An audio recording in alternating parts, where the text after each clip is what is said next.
As the world falls into utter chaos, one has to ask who will bring about the end of humanity, the giant insects or the goof blowing up buildings. At this point, either option is preferable to what's out there right now, which is why Earth Defense Force 2025, released for PlayStation 3 in 2013 courtesy of D3 Publishing and Sandlot, is the greatest PlayStation 3 video game ever made. No. Fuck right off with your God of Wars, your Nathan Drakes, or your Ridge Racer. Ridge Racer. Nah, I don't want to hear that noise. Earth Defense Force 2025, I say it here right now, it is the greatest PlayStation 3 video game ever made. The second greatest? Superman 2, the Richard Donner cut. Nobody is going to get... God, I miss Screw Attack. Those were fun times, huh? Remember the Screw Attack videos from back in the day? Those were fun. Now it's just shitty death battles with cringy announcer and lousy animation. Fuck's sake. I digress. Moving on.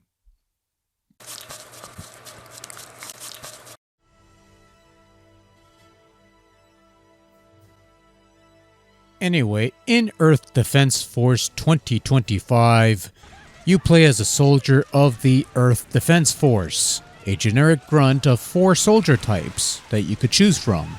You have the Standard Ranger and their multitude of weapons, the aerial-based Wing Divers and their ability to fly around and use sparkly things. Yeah, I don't know. The ground-based Support Player Air Raider and their ability to call in air support and vehicles and such, or the Giant Fencer Mech, which boasts a unique control scheme from the rest of the units, and thus sees the least play from me because I can't control a fencer worth a damn. Though that's more on me and not a damnation of the fencer. But hey, the fact that you have that option is neat, and if you could wrap your head around the controls and how each unit plays, because they do handle somewhat differently, and thus have different strengths and weaknesses that need to be learned from for optimal performance, you'll be able to find one that suits your style. Now your main goal for the most part is to clear the cityscape or whatever terrain you're situated in of ants, insects, and other giant critters threatening to destroy civilization. Assuming you yourself do not get trigger happy, which might be tempting because some of these buildings are just in the way, but that's another story. Before each mission, of which there are over 80 of glorious bug-busting action, you pick out your loadout, your soldier types, your 2 weapons to switch between, and your armor upgrades that you have picked up along the way. Then you pick a mission and a difficulty, and you play! You shoot bugs, they'll drop pickups, either health, armor bits, or weapons to add to your arsenal, and eventually once all the bugs are cleared, so's the mission, and we move on to the next chapter in our lives. Okay, now I'm going to tell you something. Look, this, you see all this on screen? This whole thing, this should have been a launch title for PS3. I mean, look at this. It's beautiful. Giant ants roaming all over the place, killer robots, weapons of mass destruction being used for mass destruction without fear of consequences, no moral or ethical debates, no political agendas. None of that has a place in EDF. Kill the bugs before they kill you, no matter what the cost. Buildings in the way, blow it the fuck up and plow right through. Do what this generation does best. Tear shit down. And then rebuild everything into something even shittier. Actually, on second thought, you know what? Let the killer ants win. They deserve this planet more than we do. The only sour points are whenever you have to deal with the spider webs, because they take more punishment from your rockets than insert something getting humped by insert something. I don't know. Use your imagination. That and anything involving shooting airborne motherships, because the aiming tends to be rather wonky, shall we say. But other than the occasional side objective that ultimately links to your main goal of killing every single giant insect that moves, it's a thrill right a second. A glorious masterpiece that will never be topped by anything other than subsequent sequels on superior hardware. This is, without question, fist-pumping godhood in video game form. So in all seriousness, Earth Defense Force 2025 does have some hiccups. The auto-aiming, for example, is kinda shit. You have a button for shooting straight and another button for shooting upwards, while the right analog stick aims manually. Took me a while to figure that last bit out because my copy of EDF didn't come with a manual, and nothing in-game clears this particular point up. However, even knowing about the manual aim doesn't help matters because your shots sway somewhat towards a certain angle or what have you, which makes aiming a bit of a pain. but given how this is only a concern when it comes to general demolition, I'm probably the only one that cares about this point. The frame rate also tends to choke big time when there's plenty of shit going on, and more often than not, there will be plenty of shit going on. While it's nice that you have 4 different classes to choose from, I only found use out of 2 of them. Those being the Ranger and their massive arsenal, most of which seemingly are useless or redundant, and the Wing Diver with their flight ability. Fencers have a massive learning curve in terms of control before they could be used effectively, and while Air Raiders can summon vehicles and such, I never really found much use for them. Why drive a cumbersome tank when a grunt soldier with a rocket launcher will do the job much more nimbly?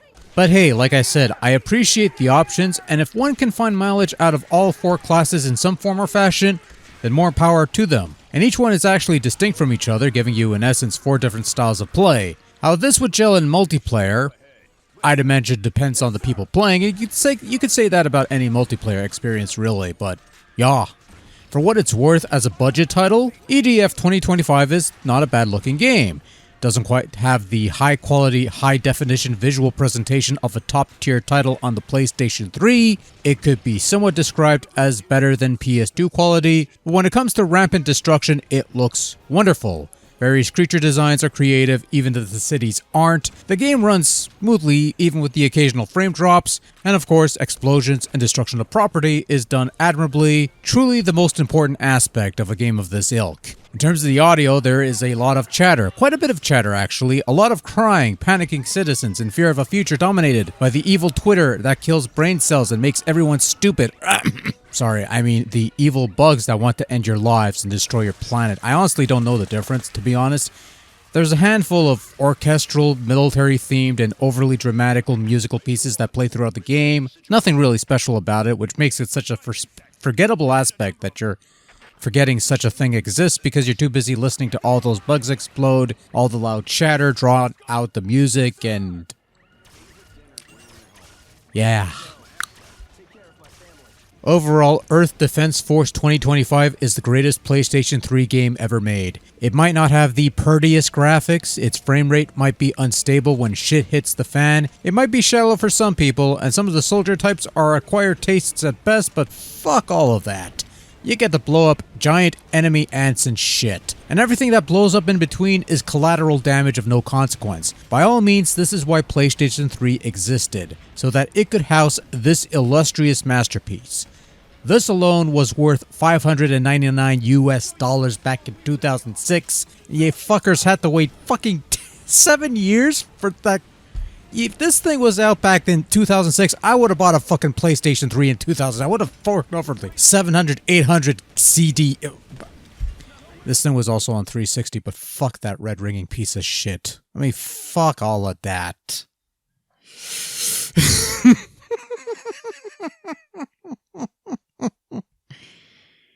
Okay, settling down a bit. Earth Defense Force 2025 is a genuinely fun and satisfying game that is simple, straightforward, has some options to change the experience somewhat, doesn't try to be more than what it is, and what it does very well. Maybe someday I'll try one of the later games in the series and see how that holds up, but for now, EDF 2025 more than satisfies my EDF itch. You got a PS3 laying around, give this a go. It's cheap, but fun. Maybe try one of the later games too.